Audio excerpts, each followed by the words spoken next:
देखिए हर साल इस समय पर लाखों लोगों को सामना करना पड़ता है प्रदूषण का, और इसलिए क्योंकि पराली की समस्या का समाधान नहीं हो रहा। पिछले कई सालों से हरियाणा सरकार ये क्लेम कर रही है कि पराली के ऊपर समाधान करने की कोशिश कर रहे हैं, लेकिन इस साल जब हम आंकड़े देखते हैं तो वो आंकड़े कुछ और ही कह रहे हैं।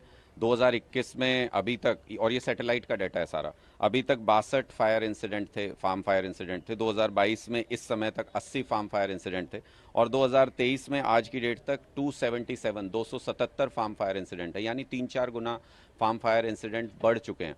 इसका सीधा मतलब यह है कि हरियाणा सरकार ने जो भी दावे किए वो खोखले साबित हुए हैं, जो भी योजनाएं वो लेके आए वो फ्लॉप साबित हुई हैं। हमने ये जानने की कोशिश की कि ऐसा क्यों हुआ। हरियाणा सरकार तो कहती है हम कई योजनाएं लेके आए, तो हमें पता लगा कि जो बेलर मशीन के ऊपर 5 लाख रुपए सब्सिडी दी जा रही है, वो मशीनें तो ग्राउंड पे हैं ही नहीं।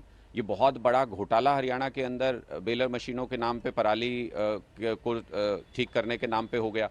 तो इसकी जांच होनी चाहिए कि किन नेताओं को इसका फ़ायदा मिला, किन अफसरों को इसका फ़ायदा मिला, कहाँ गया ये करोड़ों रुपया। दूसरी बात कि एक बायो डिकम्पोजर का इस्तेमाल बहुत आसानी से किया जा सकता है और वो बहुत सस्ता साधन है। हरियाणा सरकार ने कहा कि फ्री में डिस्ट्रीब्यूट करेंगे किसानों के बीच में, लेकिन अभी तक भी, आज तक भी डिस्ट्रिक्ट सेंटर्स जो हरियाणा सरकार के हैं वहाँ पर ये डिकम्पोजर नहीं पहुँचा है। जब अभी तक डिस्ट्रिक्ट सेंटर नहीं पहुँचा है तो कब ये किसानों के पास जाएगा, कब किसान इससे घोल तैयार करेंगे। 10-15 दिन का समय लगता है इस पाउच से घोल तैयार करने में, और उसके बाद खेत में इस्तेमाल कर सकते हैं।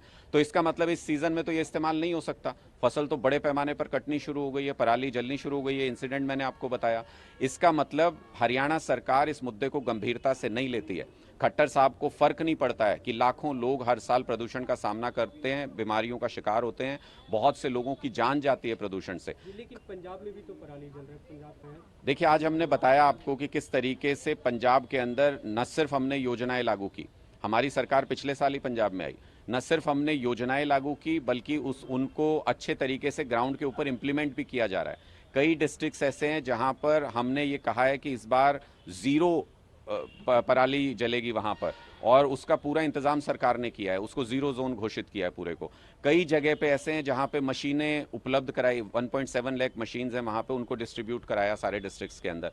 बहुत सारे स्टेप्स हैं ऐसे जो ले रहे हैं। मैं आपको उन्हीं योजनाओं का हरियाणा के अंदर हाल दिखा रहा हूँ कि जो सरकार क्लेम करती है हम ये योजनाएं लागू कर रहे हैं, वो योजनाएं ग्राउंड के ऊपर उतर ही नहीं रही हैं। वो योजनाएं ग्राउंड के ऊपर पूरी तरह से फ्लॉप हो गई हैं।